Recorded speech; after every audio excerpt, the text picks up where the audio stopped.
You're here, which means that you've found Spirit Crumbs, leading you to your inner light worker. I will be sharing how these tiny little hints from the universe have led me to where I am today. I hope that by hearing my story and the stories of others, you'll pick up your own spirit crumbs along the way that will lead you to somewhere magical. Thanks for coming along for the journey. Let's see where it takes us. Hello, and welcome to another episode of Spirit Crumbs. I am your host, Andrea McCallum, and I am an artist and a healer. This week's episode is kind of a spontaneous one because I was originally going to do episodes on Big Magic by Elizabeth Gilbert, which I still will at some point, but it just wasn't aligning with my energy. And whenever that happens, I usually just take a step back, go on about my day, and see what comes to me. But now it is like almost 10 p.m. I still hadn't recorded. I was considering just not doing an episode, but then something told me to just come in here and pull cards like I would for myself in the morning and see what comes up for everyone. And lo and behold, I pulled the cards and was going through the meanings. It's a pretty clear message, but also one for me because I knew that I was supposed to remind myself to talk about my new offering that is on January 31st, which is the Throat Chakra Recharge Circle. This is something that has kind of been gradually guided for me over the last few months with different offerings that people were asking about or that came to me when I was in session with people. And what it's going to be, which I'm really excited about, is it's a group event, and I will be opening it by pulling a couple of cards, as I like to do, just to set the tone to see if there was a common message. Then I will be doing energy healing for the group based on the throat chakra, and then also anything that might need to be addressed from the card pull. And during that time, we'll have our cameras off, everyone can be in their own space, and you get to choose for yourself how you receive this energy. I talk a lot on Instagram, and I have talked before here how all healing is self-healing, and because people are choosing to join, they are therefore healing themselves, and they get to choose what feels right to them. If they want to lay down like a traditional energy healing session and receive it that way, they're more than welcome to do so. If you want to move around, if you want to journal, any of those things, you get to choose. I personally am recommending journaling only because it is for the throat chakra, and I feel like the last few sessions I've done, people have really benefited from using the energy for that purpose. But if you choose to just use the energy as, a meditation time, that's totally fine, because the rest of the session will be just an open session where you can still just sit with your camera off in the energy if you'd like. You can journal during that time to record what you experience, or you can share with the group. And it's meant to be a circle of people sharing. And when this happened the last time I did it, it was really powerful.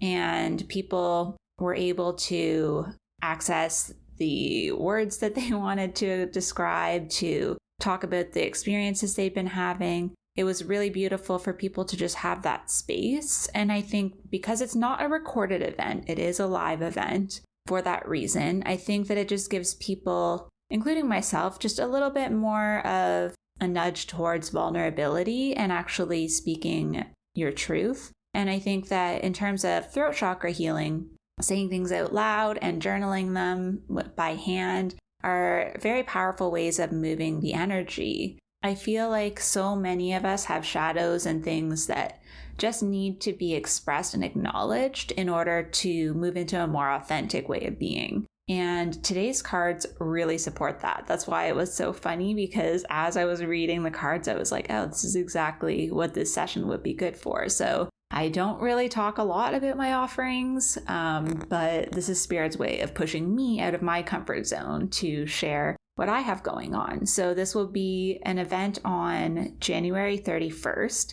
It's going to be at 7 p.m. Eastern Time, which is 4 p.m. Pacific Time.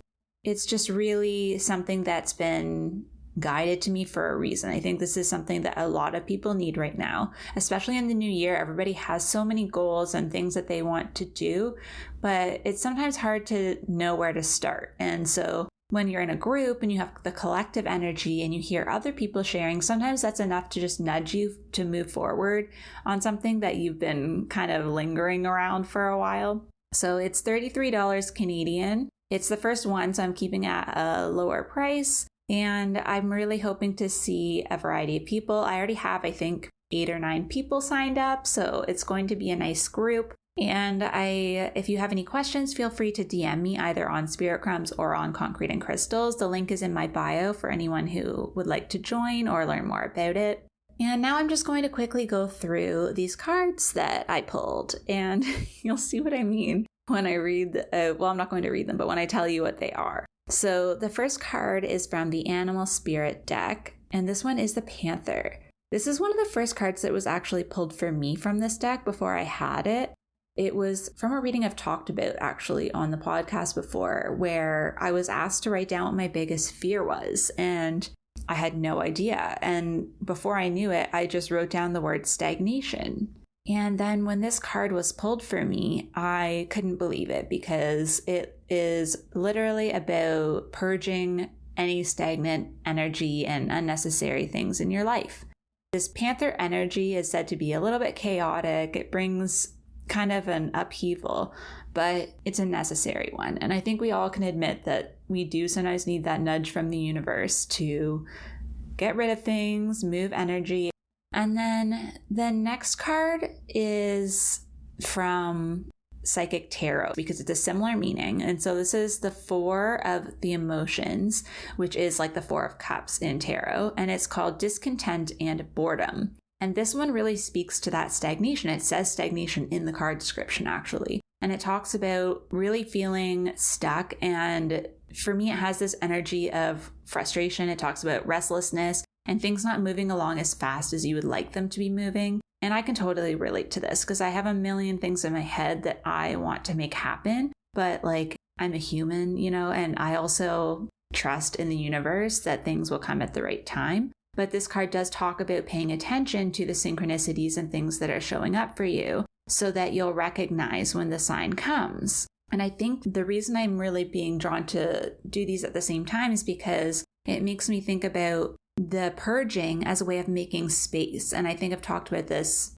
numerous times in the last while, but the idea that we need to clear things out in order to make space for the new. And I think that this is an energy that's great for, you know, this whole New Year's energy, the Capricorn energy as well, like getting organized, making a plan. And then the idea that we're being open, right? And with that being said, there is the High Priestess from the Light Seers Tarot that I pulled. And this card is all about going within, trusting your own intuition, and receiving the wisdom and downloads that you're meant to. And for me, getting this card alongside, it's actually beside the Discontent and Boredom card. And for me, it's like saying, like, literally it's right there, right? They're next to each other. And what I'm just seeing now when I'm looking from one to the other is that in the Discontent and Boredom card, there's light coming through. The man is leaning backwards on a railing, and there's the colors of the chakras coming through, like a rainbow shining through that he doesn't see because he's not looking out. Meanwhile, the High Priestess has her eyes closed, and there's like energy coming down towards her. I think this is telling us, like, yes, we need to go within, but in order to take action and actually start making changes, we do need to be looking around us and paying attention to where we can maybe move that energy and recognizing when it's coming to us, right? Sometimes we either can go too far inside where we're not looking outside, or we can just be looking everywhere except inside, right? And so there's this duality of that where I feel like we really do need to be in the feminine and receiving, but we also have that masculine side of us that like wants something to do or just wants to know what's next. The last card that I pulled is from my new deck that I talked about before, the Heavenly Bodies Astrology deck. And in this one, I pulled House 3. And on the card, it says early learning, childhood childhood relations, the rational mind, and communication. And so this is the third house. It's ruled by Mercury. It's like the Gemini of the houses. This deck really talks about the way our minds are shaped when we're children. That's where the focus is. I think in terms of what we're looking at here for the overall theme of like the stagnation and having to go within, having to recognize signs, a lot of that has to do with our mind, right? And what we trust, what we don't trust, whether we trust ourselves or not, I feel. That's where I'm being led with this. This was the card that I was reading when I realized I needed to talk about the throat chakra circle, is because it talks about using your voice and telling that like inner child, because it talks a lot about your childhood upbringing, your relationship with your siblings, anything from childhood and that development stage. Really looking back at when you were a child and when you felt like you could speak up, if you felt like you could use your voice, if you felt like people were listening to you. These are all things to kind of look at to see why you're feeling stagnant, because I have this like visual of the energy moving all the way up from the root chakra but getting stuck at the throat chakra. Because the last step, a lot of the times, we can do all the inner work, we can do all the reading, all the research, but at some point we have to use our voice in order to show up in that new way, right? Like, let's say you're doing a lot of spiritual work and you want to do readings or you want to do some sort of energy healing. Eventually you have to tell people that you're doing it, right? And if people have never known that you were practicing, or if people around you haven't been supportive of that path in the past, it can be really difficult to still just own that and be in that truth.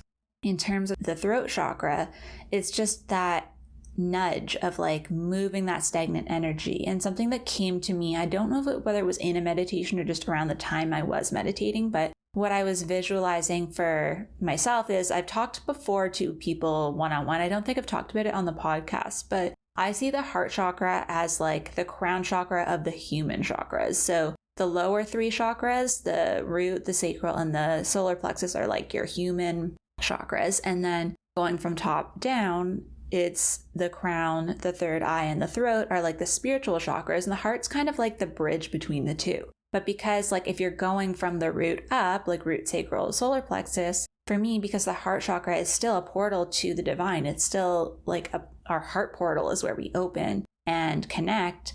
For me, that's still like a crown chakra energy. And then when you're moving up, that means for me, what I was really feeling strongly is that the throat chakra is like the root chakra of your spiritual chakras, right? You're starting from the bottom again in a way, because, you know, once you get up to the crown, you're just very open. It's very fluid. It's that idea of like unity and oneness. But your throat chakra is kind of when you have to like reach out and speak out and tell people you're looking for that connection. That's kind of how it came through for me.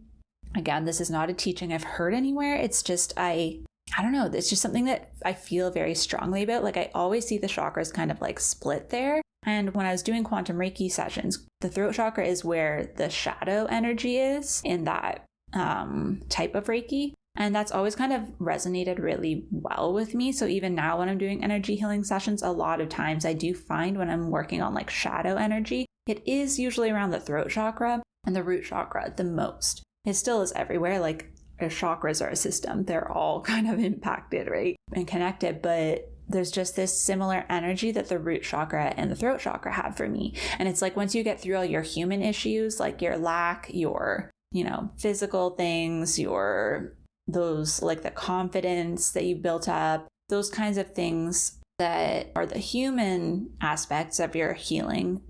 By the time you get to the throat chakra and you've moved through the heart, you've opened up, it just kind of feels like it starts over again. I don't know if that's just me, but I just want to put that out there because it's coming to mind. And, this was a spontaneous episode, but that's just something I wanted to share because I do feel like it might resonate for some people if you feel like you've gotten stagnant even in your healing. Like if you feel like, you've been doing a lot of spiritual work, a lot of healing, and you just feel like you're stuck again, it could be the throat chakra. So just to think about that, feel free to reach out or to sign up. There's just something special about other people sharing because sometimes you may not resonate with exactly what I'm feeling in that moment, But if there's 7 or 8 or 10 other people sharing, you might have something resonates. But at the same time, if you feel like you're not quite ready to share, you can still sit in the energy the whole time. You don't need to participate, but it's just an outlet. You can use the chat if you don't want to speak. Just keeping in mind that nudging yourself with that stagnation that's coming up, this might be a really great opportunity for that. And then me pushing myself out of my comfort zone again. I just wanted to put it out there again that I would love to see some reviews of the podcast for anyone who listens. That would be really helpful. And also, as I mentioned before, I will be doing kind of a clip episode for the 1 year. And it would be great if you could just comment on the posts for your favorite episodes or send me a message and let me know what those ones are. And I'm really looking forward to that. I'm going to leave it here for now. It's a bit of a shorter episode, but I hope you have a wonderful week and that 2022 is treating you well so far. Thank you so much for joining me on another episode of Spirit Crumbs. You can find me on Instagram for this podcast at Spirit Crumbs, or you can also find me at Concrete and Crystals for my own spiritual offerings and more tidbits about my own journey. Thank you for listening, and we'll see you in the next episode.